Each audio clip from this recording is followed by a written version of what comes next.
tranquilo, na boa. Hoje pretendo falar sobre poder, mas especificamente o poder político. Por que falarei do poder político? Ou seja, poder no âmbito da política. Porque é um momento propício, não só pelos problemas institucionais que nos é apresentado pela atual governança federal, mas também pela proximidade das eleições. Apesar de que, quando eu falo poder político, político não é somente e necessariamente eleição, como veremos ali no andar da minha fala. Mas primeiro eu preciso dar uma pincelada no que seria poder, certo? Poder.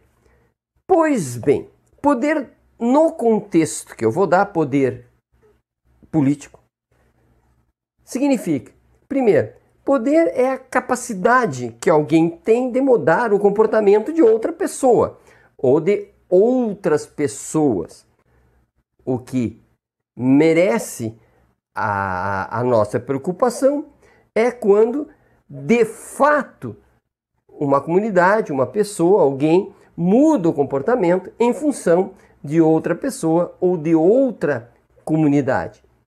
Percebe? É preciso que haja um movimento motivado pela intenção consciente de alguém ou de uma comunidade. Então, já vemos alguns elementos aqui interessantes. Movimento, transformação na realidade, motivada pelo movimento, né, pela transformação de uma outra pessoa ou de uma outra realidade. E de maneira consciente. Então é preciso não só que eu tenha potência, mas que eu consiga modificar o comportamento de alguém e de maneira visível, perceptível, não é? Para que essa transformação se torne relevante. Talvez uma transformação que não seja relevante, né? A história não a registrará. Ora, podemos então perceber que o poder, nesse sentido que eu estou dando, ele é uma aposta. Por quê? Porque, em tese, toda pessoa, todo grupo, potencialmente, pode modificar comportamentos, né? Seja pela força bruta, seja pelo aspecto econômico, seja pelo aspecto ideológico. Entretanto, é uma aposta porque este grupo, essa pessoa, pode, não é, propor uma mudança de comportamento e não acontecer do outro lado, né? Eu mando, né, alguém fazer X e esse alguém não faz X, faz Y ou nada faz, me ignora. Portanto, entre alguém que determina algo e alguém que obedece, é preciso que haja um meio, né? Algo que sustente esta relação para que essa relação acabe culminando com uma ordem e um obedecimento, né? Uma influência e uma transformação, não precisa ser ordem, né? E aqui é interessante, vou pegar o gancho, não precisa ser ordem. Por quê? Porque se eu creio na autoridade, se eu tenho admiração pela autoridade, sequer ela precisa me dar a ordem para eu agir de acordo com ela, né? Muitas vezes eu me orgulho de agir de acordo com as convicções daquela pessoa que eu admiro. Percebe? Então, entre o agente que quer a transformação e o outro sujeito que se transformará ou não, é preciso uma ligação entre eles. E já que estamos falando do poder político, vou começar dizendo que a questão ideológica é muito forte. questão ideológica, questão de ideias nas quais as pessoas acreditam, nas quais as pessoas desacreditam, nas quais as pessoas ignoram ou não, né? E quanto mais a questão ideológica for passível de trazer para si fé, de trazer para si aceitação, né? É mais fácil as mudanças, as transformações, as obediências acontecem, menos traumáticas são. Agora, se eu vou colocar a ideia de poder-força, é sinal que o meu convencimento não está funcionando.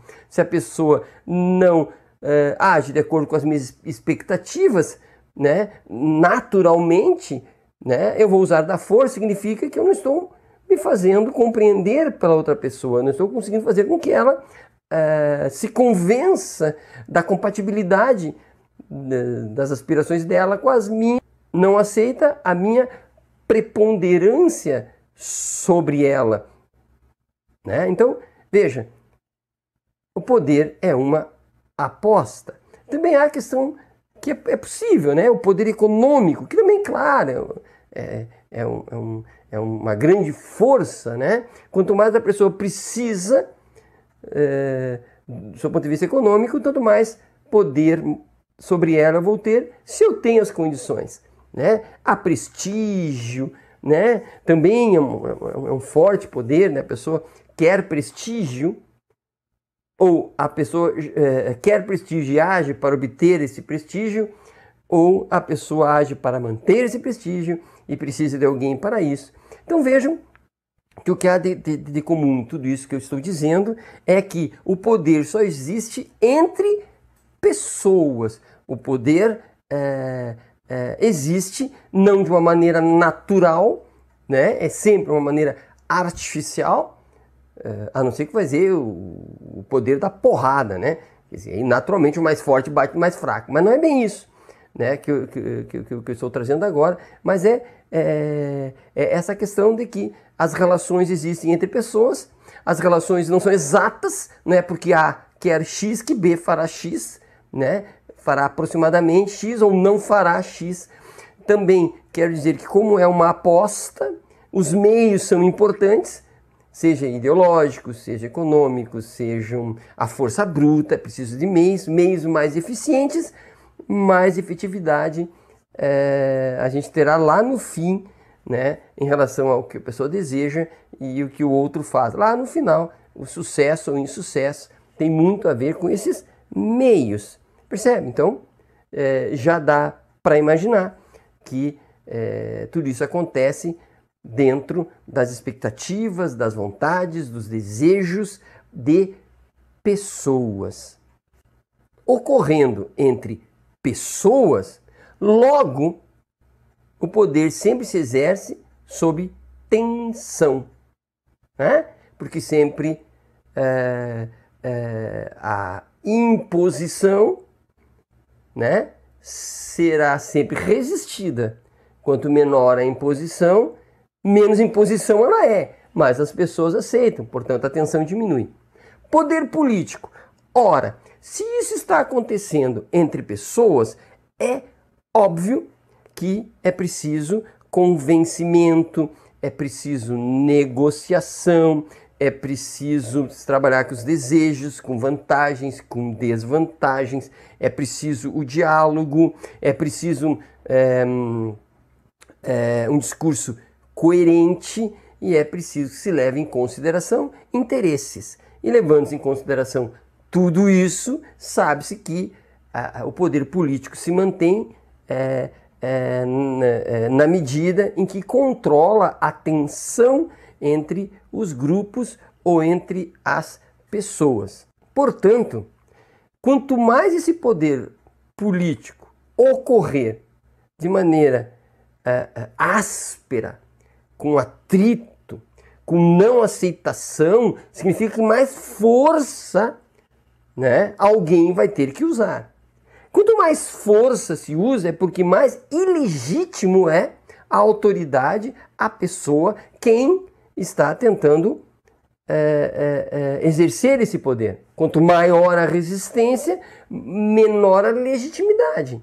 E quanto menor a legitimidade, sai do espaço devagarinho, vai saindo do diálogo, vai saindo do entendimento, vai saindo da ideia de harmonia, da paz social e vai se apostando, né, na agressividade, vai se apostando no poder de coerção, né? Quanto maior o poder de coerção, quanto mais a força, né, maior a obediência, mas também maior o atrito. E, portanto, quanto maior o atrito, maior a necessidade do exercício da força. Ora, sendo o Estado quem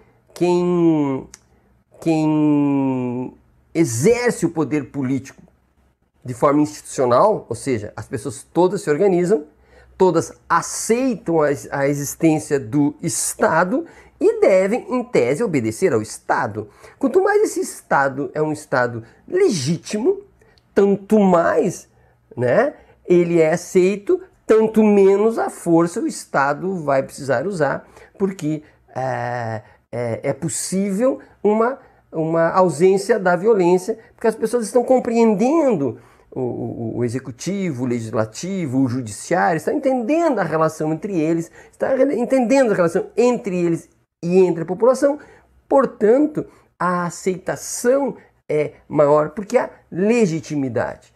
Existe uma legalidade de um lado e uma legitimidade do outro, sendo que se comunicam. O que é ilegal é ilegítimo, em tese, né?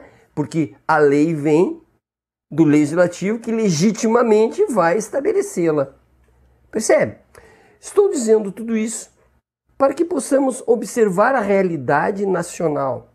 Se há um investimento nas forças de repressão, se há um investimento nas instituições que investigam, nas instituições que espionam os cidadãos, se o Estado está produzindo dossiês contra pessoas, se está investigando, se está ampliando o gasto nas forças de repressão, se a violência está subindo, está aumentando, significa que a legitimidade está diminuindo e que, portanto, o poder político está oscilando e está optando pela coerção. Significa que, se não há uma aceitação, o Estado está optando pela coerção. Parece-me que essas informações são interessantes para que nós percebamos que, se o poder político é para evitar a violência, se o poder político é para diminuir a tensão, se o poder político é institucionalmente representado pelo Estado, é imperioso que esse Estado evite a violência. E para encerrar, fazer uma linha assim, ó. Poder se exerce entre pessoas, o poder legítimo é aquele mais aceito pelas pessoas, o poder legítimo não só é mais aceito pelas pessoas quanto mais evita os atritos e a violência. Havendo atrito e havendo violência, porque o poder está com um problema de aceitação, o que leva a um Estado se tornar cada vez mais agressivo, se não optar por ouvir os anseios da população. Ele precisa se tornar mais agressivo, mais forte, portanto, ele começa a se deparar com a ilegitimidade, né, dos seus anseios, do que o Estado quer, porque não é aceito, então ele acaba optando pela violência. E a força da violência não é aceitável, sob o ponto de vista de uma democracia, sobre a saúde de uma nação, de um país que deve ser harmônico. Logo, neste momento em que nós vamos colocar pessoas nos espaços de autoridade, nós vamos colocar pessoas no Estado, seja como vereador, né? Seja vereador, seja governador, seja daqui a pouco presidente da República, nós temos que pensar que essas pessoas é que vão operacionalizar o Estado, portanto vão operacionalizar este poder político, que não aumente os recursos para as forças de opressão ou de repressão, melhor dizendo, mas que procure o entendimento das pessoas, onde o poder exerce, né? Para que essas pessoas reconheçam a importância do Estado e, portanto, esse Estado vai se tornando ou vai se mantendo legítimo, porque reconhece os interesses